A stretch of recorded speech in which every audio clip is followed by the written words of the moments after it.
Hello students, आज के video lecture number 8 में हम लोग क्लास 9 का साइंस का चैप्टर 1 कर रहे थे, that is matter in our surrounding. इसके पिछले वीडियो में दैट इज लेक्चर 1 से लेकर लेक्चर 7 तक मैंने आप लोग को समझाया मैटर किसे कहते हैं विद एग्जांपल, और उसी के साथ साथ हम लोग देखे that is states of matter और उसके कैरेक्टरिस्टिक्स के बारे में, ठीक है।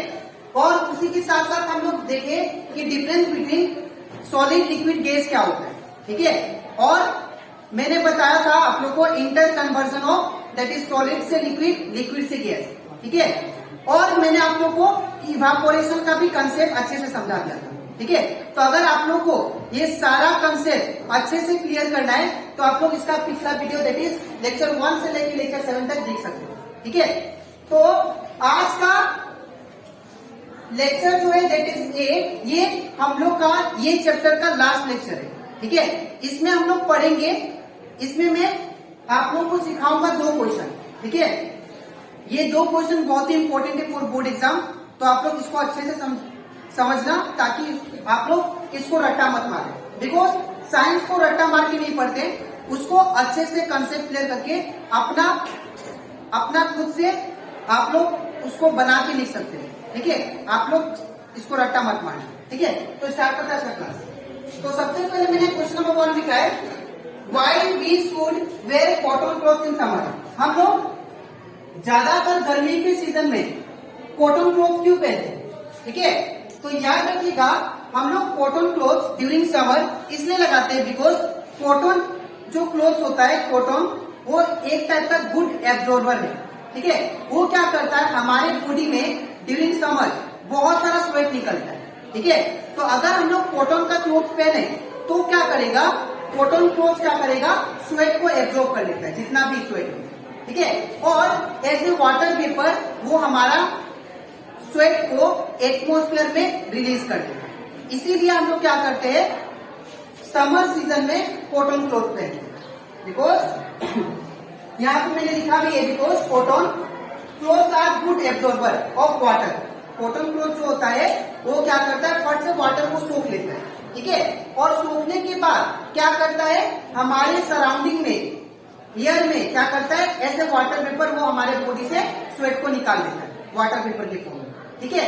और क्या करता है, हमारे बॉडी को वो क्या करता है, कूल रखता है, ठीक है। इसीलिए ये प्रेफर होता है कि गर्मी का सीजन में हम लोग क्या करते हैं, कॉटन क्लॉथ लगाते हैं, ना कि नायलॉन का, बिकॉज नायलॉन क्या है, गुड एब्जॉर्बर नहीं है स्वेट का, ठीक है। हमारे बॉडी में जितना भी स्वेट निकलेगा तो हमारा कॉटन क्लॉथ क्या करेगा, उसको एब्जॉर्ब कर लेगा, और एब्जॉर्ब करने के बाद में वो हमारे सराउंडिंग में क्या करेगा, उसको रिलीज कर देगा और हमारा बॉडी को क्या करेगा, कूल रखेगा, ठीक है। और यही रीजन है कि हम लोग कॉटन क्लॉथ पहनते हैं, ठीक है। अब क्वेश्चन नंबर 2 बात करते हैं, why we see water droplet on outer of glass containing ice cold water। इसमें बोला गया है कि आप लोग देखे होंगे कि अगर मैं एक ग्लास में ठंडा पानी लेता हूं, ठीक है, कोल्ड वाटर लेता हूं यहाँ पे, ठीक है, कोल्ड वाटर, तो आप लोग देखना ये ग्लास का सरफेस पे आप लोग को वाटर ड्रॉपलेट दिखाई देगा। अब ऐसा क्यों बनता है, ये रीजन आपको बताना है, ठीक है। वाटर ड्रॉपलेट ऐसा ग्लास के बाउंड्री में सरफेस पे बनेगा। अब ऐसा क्यों बनता है, या कोई भी अगर आप लोग ठंडा चीज फट से निकाल के, जैसे स्प्राइट ठंडा चीज है, स्प्राइट को जब ठंडा लेके आया और टेबल पे रख दिया तो आप लोग देखना उसके सरफेस के ऊपर छोटा छोटा क्या होता है, वाटर का ड्रॉपलेट बन जाता है। अब ऐसा क्यों, बिकॉज यहाँ पे याद रखिएगा, हम लोग जानते हैं कि आइस क्या है, कोल्ड है, यहाँ पे जो वाटर है वो क्या है, कोल्ड वाटर है, ठीक है। तो अगर वाटर इसमें कोल्ड वाटर है तो ये क्या करेगा, सरफेस को भी कोल्ड कर देगा, ठीक है। जिसमें रखा हुआ है कोल्ड वाटर वो सरफेस को भी क्या कर देगा, वो कोल्ड कर देगा, ठीक है। अब कोल्ड करने के बाद में अब हमारे चारों तरफ क्या है, एयर प्रेजेंट है, ठीक है। हमारे चारों तरफ क्या है, हवा प्रेजेंट है। अब वो एयर जो है वो जैसे ही क्या करेगा, सरफेस के कांटेक्ट में आएगा, ठीक है। जैसे ही ये जो एयर है जो सराउंडिंग में प्रेजेंट है, जैसे ये सरफेस पे कांटेक्ट में आएगा, ठीक है, तो ये एयर क्या होगा, ठंडा हो जाएगा। और मैंने आप लोगों को ये चैप्टर में बता ही दिया था कि अगर हम लोग हवा को ठंडा करते हैं तो किस में कन्वर्ट होता है, लिक्विड में। ठीक है, तो ये जो एयर है, ठीक है, ये जो एयर है जो सराउंडिंग में प्रेजेंट है, वो जैसे ही सरफेस पे गया तो सरफेस पे जाने के बाद ये जो एयर होगा वो क्या हो जाएगा, ठंडा हो जाएगा, जिसके वजह से ठंडा होने के बाद वो एयर क्या किस में कन्वर्ट हो जाएगा, लिक्विड में।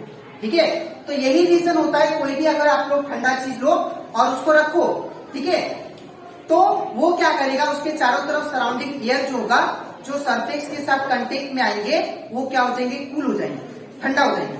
और ठंडा होने के बाद जो भी एयर होगा वो कन्वर्ट हो जाएगा ऑटोमेटिक लिक्विड में।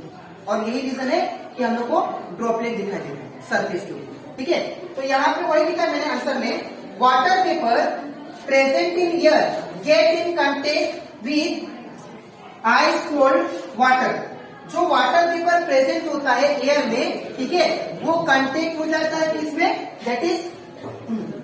That is ice cold water का सरफेस क्या है, जिसमें कंटेनर में रखा होता है।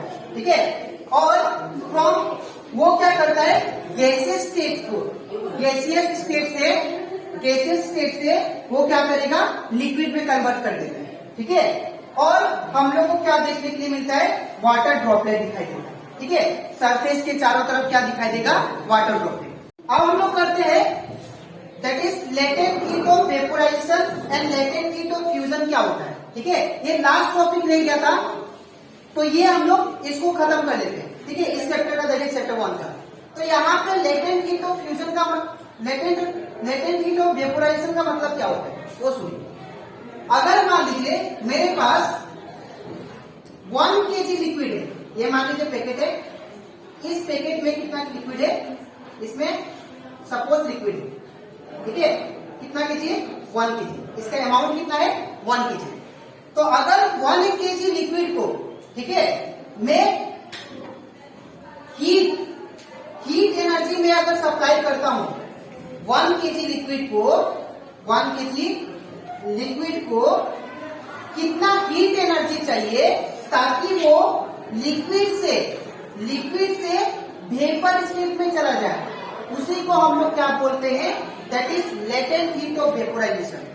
फिर से मैं एक्सप्लेन कर रहा हूं, 1 kg लिक्विड को कितना अमाउंट ऑफ हीट चाहिए, कितना अमाउंट ऑफ हीट चाहिए ताकि वो जो लिक्विड स्टेट है उसको छोड़ के किसमें कन्वर्ट हो जाए, वेपर स्टेट में। उसी को हम लोग क्या बोलते हैं, that is latent heat of vaporisation. तो वही लिखा मैंने, जो मैंने आप लोगों को समझाया, it is the amount of heat required to change 1 kg of liquid to vapour state, 1 kg of liquid to gas at atmospheric pressure at boiling point. इसका मतलब है, सिंपल बात है, जब ये लिक्विड बॉयल होगा तभी तो वेपर स्टेट में जाएगा ना। ठीक है, तो इसलिए लिखा है atmospheric pressure at its boiling point.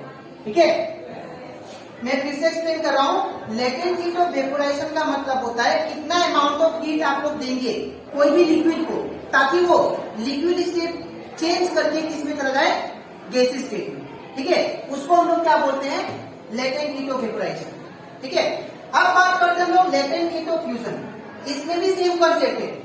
यहाँ पे अगर मेरे पास एक आइस है, सपोज ये आइस हो गया, ठीक है, और ये जो आइस है वो कितना है, दैट इज 1 kg मेजरमेंट, इसका 1 kg क्या है, आइस है।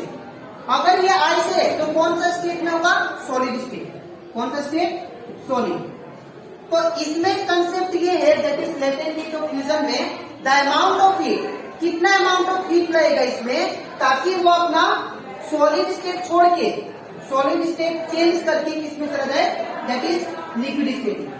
उसी को हम लोग क्या बोलते हैं, लिक्विड स्टेट में, उसी को हम लोग क्या बोलते हैं, लेटेंट हीट ऑफ फ्यूजन। अब कोई भी सॉलिड लिक्विड में कब जाएगा, जब वो मेल्ट होगा। ठीक है ना, तो यहाँ पे वही लिखा है, that is it is the amount of heat energy required to change 1 kg of solid to liquid state at is melting point. तो तो ये जब मेल्ट होगा तभी तो लिक्विड में जाएगा ना, ठीक है। तो लेटेंट हीट ऑफ फ्यूजन का मतलब हो गया कि कितना अमाउंट ऑफ हीट चाहिए कोई भी 1 kg सॉलिड को, ताकि वो किसमें कन्वर्ट हो जाए, लिक्विड स्टेट में। उसको हम लोग क्या बोलते हैं, लेटेंट हीट ऑफ फ्यूजन। तो ये कंप्लीट हो जाता हमारा चैप्टर 1 पूरी अच्छी तरह, ठीक है।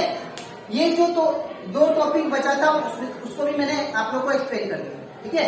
अब इसके नेक्स्ट वीडियो में आप लोग को मैं सिखाऊंगा, दैट इज चैप्टर 2 स्टार्ट करूंगा, ठीक है।